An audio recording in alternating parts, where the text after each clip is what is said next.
સનિષ્ઠ આગેવાનો, માજી કાઉન્સિલરો, તાલુકાની ચૂંટણીઓની અને જે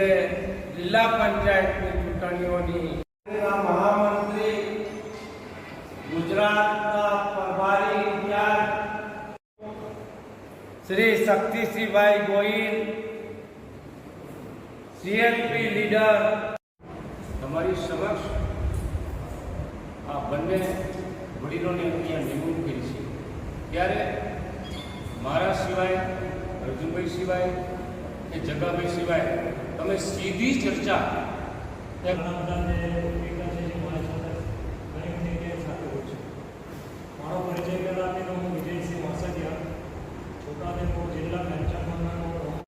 ગુજરાત રાજ્યમાં આવનારી નગરપાલિકા પાલિકાઓની ચૂંટણીને ધ્યાનમાં રાખીને અમારા કોંગ્રેસ પક્ષના વરિષ્ઠ નેતા અને ગુજરાત કોંગ્રેસના પ્રમુખ શ્રી શક્તિસિંહજી ગોહિલે જ્યાં જ્યાં ચૂંટણીઓ થવાની છે એવી નગરપાલિકા, જિલ્લા પંચાયત અને તાલુકા પંચાયતમાં નિરીક્ષકોને સવેળા જાણ કરીને એમને જવાબદારી સુપ્રત કરી છે. આ છોટા ઉદેપુર નગરના પ્રશ્નને ધ્યાનમાં રાખીને અમારા બે વરિષ્ઠ આગેવાન માનનીય શ્રી ભીખાભાઈ રબારી સાહેબ અને માનનીય શ્રી ચિરાગભાઈ શેખ વર્ષોના પીઢ અનુભવી ચૂંટણી લડેલા અને ચૂંટણી લડાવેલા એવા અદના સૈનિક કહી શકાય, એ બંનેને છોટાઉદેપુર નગરનો જવાબદારી સુપ્રત કરી છે. એમનું માર્ગદર્શન મેળવવા માટે છોટાઉદેપુર નગરના કાર્યકરોની આ એક મિટિંગ હતી અને મિટિંગમાં વરસાદને કારણે અમારા જે મુખ્ય સ્થળ હતું એ સ્થળ પણ બદલવું પડ્યું અને સ્થળ બદલીને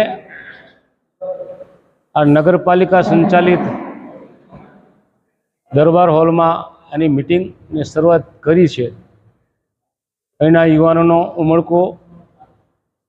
વડીલોનું માર્ગદર્શન એ બધાને ધ્યાનમાં રાખીને અમારે જિલ્લા કોંગ્રેસ સમિતિના બંને કાર્યકારી પ્રમુખ શ્રી જગાભાઈ રાઠવા સાહેબ, શશિકાંતભાઈ રાઠવા, અમારા યુવક કોંગ્રેસના પ્રમુખ શ્રી વિષ્ણુભાઈ રાઠવા, એસસી સેલના પ્રમુખ ભાઈ શ્રી કાંતિભાઈ તથા ભાઈજેતપુર તાલુકા કોંગ્રેસ સમિતિના પ્રમુખ શ્રી કાજલભાઈ રાઠવા વગેરેની ઉપસ્થિતિમાં આજની સભામાં વિવિધ ચર્ચાઓ થઈ છે. ખાસ કરીને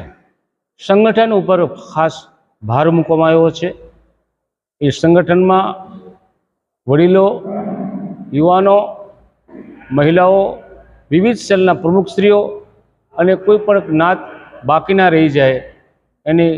કાળજી રાખવા માટે અમને સૂચન કરવામાં આવ્યું છે. એ સૂચનનું અમે અક્ષરશઃ પાલન કરીશું.